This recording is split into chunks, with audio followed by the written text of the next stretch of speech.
नमस्कार विद्यार्थी मित्रांनो, स्वागत आहे तुमचं आपल्या अजून एका नवीन व्हिडिओमध्ये. सर्वांना सस्नेह जय महाराष्ट्र. मी अतिश शिंदे. मित्रांनो, जे मुलं मागच्या 3 ते 4 वर्षापासून बँक एक्झामची तयारी करत आहेत त्या मुलांसाठी व जे मुलं प्रायव्हेट सेक्टरमध्ये ICICI bank, HDFC bank, axis bank व बाकीच्या बँकांमध्ये जे जॉब करत आहेत मुलं, त्यांच्यासाठी, तसेच जे जिल्हा मध्यवर्ती बँकांमध्ये जॉब करत आहेत मुलं, त्या सर्वांसाठी एक सुवर्ण संधी चालून आलेली आहे नोकरी मिळवण्याची. ती म्हणजे MSC बँकची PO आणि क्लर्कची ही डिटेल नोटिफिकेशन. बघा, रिसेंटली MSC बँकेनं एनी ग्रॅज्युएटसाठी एका 150+ वॅकन्सीची जाहिरात पब्लिश केलेली आहे. ही जाहिरात काय आहे, यासाठी कोण कोण इलिजिबल आहे, कुठल्या कुठल्या पोस्टसाठी वॅकन्सीज आलेल्या आहेत, ह्या सर्व एका गोष्टी आपण या व्हिडिओमध्ये बघणार आहोत. सो व्हिडिओ डिटेलमध्ये नक्की बघा. पण व्हिडिओ स्टार्ट करण्याच्या पूर्वी आपली जी ऑफर होती, ही वर्धसंकल्प रिसेंटली 13 वर्ष कंप्लीट झालेली आहेत. तर 13 वर्ष कंप्लीट झाल्यामुळे काय केलेलं आपण, सर्वच जेवढे आपले ऑनलाईन कोर्सेस आहेत त्याच्यावरती 30% डिस्काउंट दिलता. ती ऑफर आज काल 10 तारखेपर्यंत व्हॅलिड होती. त्याची आपण व्हॅलिडिटी वाढवलेली आहे, 12 तारखेपर्यंत व्हॅलिडिटी केलेली आहे. तर उद्यापर्यंत तुम्ही एका काय करू शकता, संकल्प 247 ऍपवर जाऊन आपल्या सर्व ऑनलाईन बॅचेस एका परचेस करू शकता. फ्लॅट 30% ऑफ तुम्हाला मिळेल. ठीक आहे, चला तर मग आपण आता नोटिफिकेशन बघूया डिटेलमध्ये. बघा, ही नोटिफिकेशन आहे की महाराष्ट्र स्टेट कोऑपरेटिव्ह बँकेनं काय केलेलं आहे रे, डिटेल ऍडव्हर्टिजमेंट काढलेलं आहे. महाराष्ट्र स्टेट कोऑपरेटिव्ह बँक एक शेड्यूल बँक आहे, हे लक्षात ठेवा पहिले. आणि one of the oldest bank आहे इंडियाची.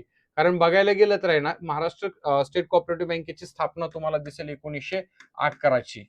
ठीक आहे, 1911 पासून ही बँक कार्यरत आहे.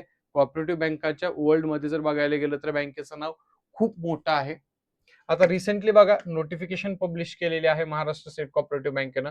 ऑनलाईन रजिस्ट्रेशन स्टार्ट होणार आहे 11/6/2026 पासून. 11 तारखेपासून ऑनलाईन रजिस्ट्रेशन स्टार्ट होणार आहे. सर्वच ह्यासाठी जेवढ्या पण 4 पोस्टसाठी ह्यांनी वॅकन्सीज काढलेल्या आहेत, त्या सर्व पोस्टसाठी 1 तारखेला ऍप्लिकेशन क्लोज होणार आहे. लास्ट डेट आहे ऍप्लिकेशनची, ऑनलाईन रजिस्ट्रेशनची. त्यानंतर बघा, आता ऑनलाईन पेमेंटची लास्ट डेट ही 1/7च असणार आहे, हे पण लक्षात ठेवा. ओके, चलो. बघा, आता म्हणलं तसं Maharashtra state cooperative bank he one of the oldest bank आहे. 1911ला ह्याची स्थापना झालेली आहे. आणि आपल्या महाराष्ट्रात 57 पेक्षा जास्त ब्रांचेस आहेत त्या महाराष्ट्र स्टेट कोऑपरेटिव्ह बँकेच्या. आणि ह्यांनी रिसेंटली ह्या महाराष्ट्र स्टेट कोऑपरेटिव्ह बँकेनं junior officer grade, trainee associate, trainee typist आणि ट्रेनी ड्रायव्हर ह्या 4 पोस्टसाठी काय केलेल्या आहेत रे, वॅकन्सीज काढलेल्या आहेत. मग आता त्यातल्या सगळ्यात पहिली पोस्ट जर आपण बघायला गेलो, ट्रेनी ज्युनियर ऑफिसर म्हणजे POची थोडक्यात, तर ह्याच्या टोटल वॅकन्सीज किती आहेत रे, 49 वॅकन्सीज आहेत. आता ह्याला आहे का इलिजिबल कोण कोण आहे, सगळ्यात पहिले तर लक्षात ठेवा, ट्रेनी ज्युनियर ऑफिसरला आहे का तुम्हाला मिनिमम 2 वर्षाचा एक्सपिरियन्स पाहिजे बँकिंग फील्ड मधला.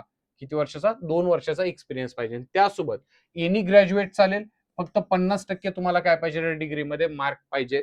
प्रेफरन्स वगैरे ह्या सगळ्या गोष्टी सेकंडरी असतात. पण इथं एनी ग्रॅज्युएट काय रे ऍप्लिकेबल, म्हणजे ह्या पोस्टला अप्लाय करू शकतो. फक्त तुम्हाला मिनिमम 2 वर्षाचा एक्सपिरियन्स पाहिजे ट्रेनी ज्युनियर ऑफिसर ह्या पोस्टसाठी किंवा ह्या पदासाठी. ओके, एज लिमिट काय सर्वात इम्पॉर्टंट आहे, एज लिमिट आहे 23 वर्ष मिनिमम ते मॅक्झिमम 35 इयर्स. त्याच्यामुळं असे मुलं ज्यांचं एज आहे का आता बार झालेला आहे, फॉर्म भरू शकत नाहीत किंवा 1 वर्ष हे वर्ष लास्ट आहे, त्या मुलांनी जरूर ट्राय करावं, ही माझी इच्छा आहे. त्यासोबत बघा, आता पुढे ही जी पोस्ट आहे ट्रेनी ज्युनियर ऑफिसर, ह्याला आहे का स्टायफंड किती आहे रे, टोटल 30,000 रुपयाचा काय रे स्टायफंड आहे. किती रुपयाचा, 30,000 रुपयाचा. म्हणजे बघा आता, आणि स्टायफंड 30,000 रुपयाचा, आणि हा स्टायफंड 30,000 रुपयाचा किती दिवस असणार आहे, तर 18 महिने हा 30,000 रुपयाचा स्टायफंड असणार आहे. किती महिन्याचा, 18 महिने स्टायफंड असणार आहे. म्हणजे आता जवळपास आहे का बघा, 12 महिने काय चालणार आहे रे, 12 महिने तुमची आहे का ट्रेनिंग चालणार आहे. तुमचा प्रोव्हिजन पिरियड किती आहे, 6 महिन्याचा. तर ट्रेनिंग पिरियड आणि प्रोव्हिजन पिरियड मध्ये तुम्हाला टोटल सॅलरी किती असणार आहे स्टायफंड म्हणजे 30,000 रुपये. आणि आफ्टर दी आहे का ट्रेनिंग पिरियड आणि प्रोव्हिजन पिरियड, तुम्ही ज्यावेळेस परमनंट होचाल त्यावेळेस तुम्हाला सॅलरी किती असेल, 52,100 रुपये.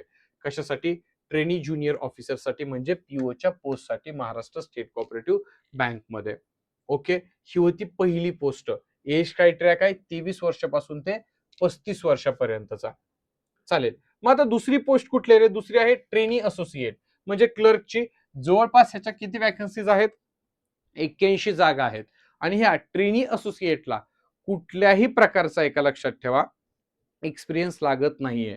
एनी ग्रॅज्युएट ज्याला डिग्रीमध्ये 50% जास्त मार्क पडलेले आहेत तो काय करू शकतो, ऍप्लिकेबल आहे ट्रेनी असोसिएट ह्या पोस्टसाठी. तुम्ही फॉर्म भरू शकता.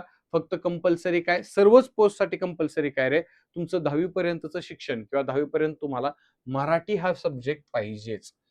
ठीक आहे, ते विद्यार्थी 10वी पर्यंत तुम्हाला मराठी सब्जेक्ट पाहिजेच, ते विद्यार्थी काय ते ऍप्लिकेबल आहेत ट्रेनी असोसिएट ह्या पोस्टसाठी. आता ट्रेनी असोसिएटचा एज लिमिट काय आहे, हे आहे 21 आहे का वर्षापासून ते 32 वर्षापर्यंत. ओके. ज्युनियर ऑफिसरचं किती होतं, 23 वर्षापासून ते 35 वर्षापर्यंत. हे क्लर्कचं किती आहे ट्रेनी असोसिएटचं, 21 मिनिमम वय लागेल, मॅक्झिमम 32 वर्षापर्यंत तुम्ही काय करू शकता, फॉर्म भरू शकता. आणि हिथं देखील तुम्हाला जोपर्यंत तुमचा ट्रेनिंग पिरियड आणि प्रोव्हिजन पिरियड आहे, ट्रेनिंग पिरियड 12 महिन्याचा आणि प्रोव्हिजन पिरियड 6 महिन्याचा, त्यावेळेस तुम्हाला सॅलरी भेटणार आहे टोटल 18 महिने 25,000 आणि आफ्टर दॅट तुमची सॅलरी होणार आहे 34,400 रुपये ट्रेनी एका ऑफिसरला. ओके, सॉरी ट्रेनी ऑफिसरला नाहीये, ट्रेनी असोसिएटला. चलो नेक्स्ट बघा आता त्याच्यानंतर तिसरी पोस्ट आहे ट्रेनी टायपिस्टची. ह्याच्या टोटल 4 जागा आहेत, ह्याच्याबद्दल सांगत नाहीये मी, 4च जागा आहे टायपिस्टला. ह्याचं पण एज लिमिट किती आहे रे, 21 वर्ष ते 28 वर्ष आहे. त्याच्यासोबत आहे का तुमचा मराठीचा टायपिंगचा स्पीड 30 WPM पाहिजे, इंग्लिशचा 40 WPM पाहिजे. टायपिंग मॅन्डेटरी आहे, टायपिंगचं सर्टिफिकेट असणं तुम्हाला ह्याला. आणि त्यानंतर नेक्स्ट पोस्ट आहे ट्रेनी ड्रायव्हरची. ह्याच्या टोटल 5 आहे का पोस्ट आहे तुमच्याकडे. लाईट आहे का लक्षात, LMV लायसन पाहिजे तुमच्याकडे, ह्यासाठी कंपल्सरी. ह्याचं पण एज लिमिट किती आहे, 18 ते 30 वर्ष आहे. पहिल्या 2 पोस्ट आपल्यासाठी इम्पॉर्टंट आहेत. आता पोस्ट झालं लक्षात ठेवा. आता आपण आहे का ही प्रोसिजर तुम्हाला तर माहितच असेल, कुठली प्रोसिजर आहे की एका फॉर्म भरण्याची रेग्युलर जसं IBPS पेपर म्हणजे फॉर्म फिलिंग तुम्ही करता त्याच पद्धतीनं आहे, इथं देखील फॉर्म भरायचे. चलो नेक्स्ट बघा आता पुढे. अजून ह्यातल्या इम्पॉर्टंट गोष्टी फक्त आपल्याला बघायच्या आहेत. ठीक आहे. हा आता बघा फीज इम्पॉर्टंट आहे. जी ट्रेनी ज्युनियर ऑफिसर आहे ना, ह्यासाठी फी किती आहे टोटल, 1,770 रुपये. ह्यात GST इन्क्लूड आहे. 1,770 रुपये फी आहे ट्रेनी ज्युनियर ऑफिसरची. ट्रेनी असोसिएटची म्हणजे क्लर्कची, हे PO लेवल आणि क्लर्क लेवल, क्लर्कची फी आहे 1,180. फी तर जास्त आहे. ठीक आहे. आणि अजून एक गोष्ट, बॉन्ड बाबतीत मी शेवटी बोलणार आहे. बॉन्ड आहे का, तर हो आहे. दोन्ही पण पोस्टसाठी बॉन्ड आहे. त्याच्यामुळे आहे का शेवटपर्यंत टिकून राहा, डिटेल व्हिडिओ असणार आहे. फी झालं. आता नेक्स्ट बघू अजून कुठल्या कुठल्या गोष्टी महत्वाच्या आहेत त्या. चालेल. चलो हे application document scan and upload, हे रेग्युलर आपल्या IBPS पेपर पॅटर्न सारखं असेल. फोटो वगैरे कसा कॅप्चर करायचा आणि कसा नाही हे डिटेल्स दिलेले आहेत. त्यानंतर सिग्नेचर थंबची माहिती आहे, साईज इथं दिलेली आहे, तर हे डिटेलमध्ये नोटिफिकेशन वाचून जावा. साईजच्या बाबतीत फक्त इम्पॉर्टंट गोष्टी आपण बघूया नोटिफिकेशन मधल्या. Procedure of document. ओके चलो नेक्स्ट पुढे. हा हेच आहे, हेच हेच हेच हेच हे सर्वात इम्पॉर्टंट पॉइंट टू नोट. आता हे लक्षात ठेवा. ठीक आहे, कारण इथं बॉन्डची माहिती आहे. किती रुपयाचा बॉन्ड सांगितलेला आहे, 10 लाखाचा बॉन्ड आहे. कितीचा, 10 लाखाचा कंपल्सरी बॉन्ड आहे. PO साठी पण म्हणजे ऑफिसर साठी पण आणि असोसिएट साठी पण. ही जी ऍड आलेली आहे ना महाराष्ट्र स्टेट कोऑपरेटिव्ह बँकेची, 4 वर्ष तुम्हाला एकदा बँक जॉईन केल्यानंतर सोडता येणार नाहीये. सोडायचं म्हणले की किती रुपये भरावे लागतील, 10 लाख रुपये भरावे लागतील. लक्षात ठेवा. सोडायचं म्हटल्यानंतर तुम्ही म्हणाल 4 वर्ष कुठं मेन्शन आहे हो सर, तर सांगा 4 वर्षाचा एका बॉन्ड आहे. डेट ऑफ जॉईनिंग पासून आहे का मिनिमम 4 वर्ष तुम्हाला काय करावं लागेल, बँकेसोबत काम करावं लागेल. त्याच्या अगोदर जर सोडायचं म्हटलं तर तुम्हाला 10 लाख रुपयाचा बॉन्ड काय करावा लागेल रे, भरावा लागेल. येते लक्षात, 10 लाख रुपयाचा ध्यानात ठेवा. 1 लाख रुपयाचा श्युरिटी बॉन्ड देखील आहे. ठीक आहे. सो फॉर्म भरताय, ज्याला खरंच गरज आहे, ज्याच्यापाशी टाइम नाहीये, अशा विद्यार्थ्यांनी चांगली अपॉर्च्युनिटी जरूर फॉर्म भरावा. पण ज्या विद्यार्थ्यांना वेळ आहे, ठीक आहे, ज्यांचं वय 21, 22, 23 आहे, अशा विद्यार्थ्यांनी मी काय म्हणतो, जस्ट फॉर्म भरा. ठीक आहे, जवळ सेंटर टाका, एक्झाम देऊन बघा, सिलेक्शन झालं तर जॉईन करू नका, कारण तुमच्याकडे समोर संधी आहे, टाइम आहे. चालेल. चला आता सिलेक्शन प्रोसिजरचा विचार करायला गेला तर काय रे, आता सगळ्यात पहिल्यांदा बघा पेपर पॅटर्न बघूया आपण, चालेल. तर काय आता बघा सिलेक्शन प्रोसेस काय कॅन्डिडेटची काय होणार आहे, पहिल्यांदा आहे का ऑनलाईन एक्झाम, एकच सिंगल एक्झाम आहे, ऑनलाईन एक्झाम होणार आणि नंतर डायरेक्ट काय होणार आहे, इंटरव्ह्यू होणार आहे. तुम्ही म्हणसाल निगेटिव्ह मार्किंग आहे का, तर हो 1/4 निगेटिव्ह मार्किंग आहे, 1/4. हे देखील लक्षात ठेवा. सिंगल एक्झाम, इंटरव्ह्यू आणि सिलेक्शन अशी सिलेक्शन प्रोसिजर आहे. ह्याच्यामध्ये जे सिंगल एक्झाम आहे त्याला वेटेज काय, प्रोफेशनल नॉलेज, प्रोफेशनल नॉलेज मध्ये तेच बँकिंगचं नॉलेज, बँकेतलं आतलं काम, बँकिंग अवेअरनेस, इकॉनॉमिक, वेगवेगळ्या टर्मिनॉलॉजीज असतील, गाईडलाईन्स असतील, ते प्रोफेशनल नॉलेजमध्ये येतं. प्रोफेशनल नॉलेज 40 क्वेश्चन 80 मार्कला आहेत, 30 मिनिट टाइम आहे तुम्हाला. English 40 question 40 मार्काला, 30 minute time. कारण तुम्हाला एक्सपिरियन्स लागतो ना, काय आहे का ट्रेनी ज्युनियर ऑफिसरला, तर बँकेतलं जे काम केलेलं आहे त्याच्यावरतीच प्रश्न तर जास्त विचारणार आहेत तुम्हाला. पुन्हा banking and general awareness 40 question 40 मार्काला, quantitative and numerical ability 40 question 40 मार्काला. ओव्हरऑल 160 क्वेश्चन आहे 200 मार्काला आणि 2 तासाचा टाइम आहे तुम्हाला.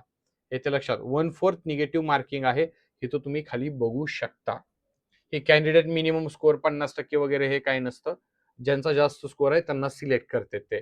त्याच्यानंतर ट्रेनी असोसिएटला बघायला गेलं तर बघा आता ह्याला पण सिंगल एक्झाम आहे आणि एका इंटरव्ह्यू आहे आणि सिलेक्शन आहे. क्लरिकलला देखील देण्यात ठेवा. सिंगल एक्झाम आणि इंटरव्ह्यू कंपल्सरी आहे आणि डायरेक्ट सिलेक्शन आहे. ह्याच्यामध्ये रिझनिंग ॲबिलिटी आणि कॉम्प्युटर ॲप्टिट्यूड 40 क्वेश्चन 80 मार्कला आहेत. इथं देखील रिझनिंग अँड कॉम्प्युटर कंबाईन आहे बरं. इंग्लिश 40 क्वेश्चन 40 मार्काला, बँकिंग अँड जनरल अवेअरनेस दोन्ही पण दिलेला आहे 40 क्वेश्चन 40 मार्कला, क्वांटिट्यूड ॲप्टिट्यूड 40 क्वेश्चन 40 मार्कला. ओव्हरऑल 160 क्वेश्चन 200 मार्क आणि हे देखील 120 मिनिट म्हणजे 2 तासाचा पेपर आहे. ओके, ट्रेनी असोसिएट म्हणजे क्लर्क. तर ही देखील गोष्ट ध्यानात ठेवायची आहे. चालेल. ह्या होत्या आहे का म्हणजे हे विषय होते तुम्हाला. हे ट्रेनी टायपिस्टला देखील तुम्ही बघू शकता मराठी वगैरे. त्यानंतर नोटिफिकेशन एबीडीवर टाकलेलीच आहे, ही डिटेलमध्ये वाचून घ्या तुम्ही. ड्रायव्हरला रिझनिंग इंग्लिश काय लय अवघड गोष्टी आहेत. एक्झामिनेशन सेंटर कुठं कुठं आहेत ते बघा आता. सगळ्यात पहिला ऑनलाईन एक्झाम कुठं होणार आहे तुमची, मुंबई, नवी मुंबई, ठाणे, एमएमआर रिजन, पुणे, नागपूर, नाशिक, छत्रपती संभाजीनगर, नांदेड, कोल्हापूर हे एक्झामिनेशन सेंटर आहे. इथं इथं तुमची एक्झाम होणार आहे. तर जवळचं सेंटर बघून तुम्ही फॉर्म भरू शकता. पुणे आणि छत्रपती संभाजीनगर. पश्चिम महाराष्ट्रातल्या मुलांना पुणे आहे, मराठवाड्यातल्या विद्यार्थ्यांना छत्रपती संभाजीनगर आहे, ठाणे मुंबई आहे. ठीक आहे, हे एक्झामिनेशन सेंटर आहेत. बाकी जनरल इन्स्ट्रक्शन हे सगळ्या गोष्टी ओके. चलो डिटेलमध्ये नोटिफिकेशन आपण काय केलेले. हा, फॉर्म भरायचा असल्यास काय करायचं, तर लक्षात ठेवा. फॉर्म भरायचा असल्यास तुम्हाला एमएससी बँकेच्या ऑफिशियल वेबसाईटवर जाऊन आहे का करिअरचं जे ऑप्शन असतं त्या करिअरच्या ऑप्शनवर काय करायचं रे, क्लिक करायचं आणि तुम्ही तिथून काय करू शकता, फॉर्म भरू शकता. चालेल. चलो, बाकी अजून काय महत्वाचे मुद्दे राहिलेत का आपले डिस्कस करायचे, तर काही नाही. चला, ही होती डिटेल नोटिफिकेशन एमएससी बँकेची. आय होप सर्व माहिती तुम्हाला समजली असेल. ज्या मुलांपाशी टाइम कमी आहे असे मुलं जरूर फॉर्म भरू शकता. चांगला जॉब आहे, बँक चांगली आहे, पण ज्यांच्यापाशी अजून वेळ शिल्लक आहे तशा विद्यार्थ्यांनी पुढच्या येणाऱ्या अपकमिंग एक्झामची तयारी करावी. ठीक आहे. चला, धन्यवाद. ह्या व्हिडिओमध्ये एवढंच. जय हिंद, जय महाराष्ट्र.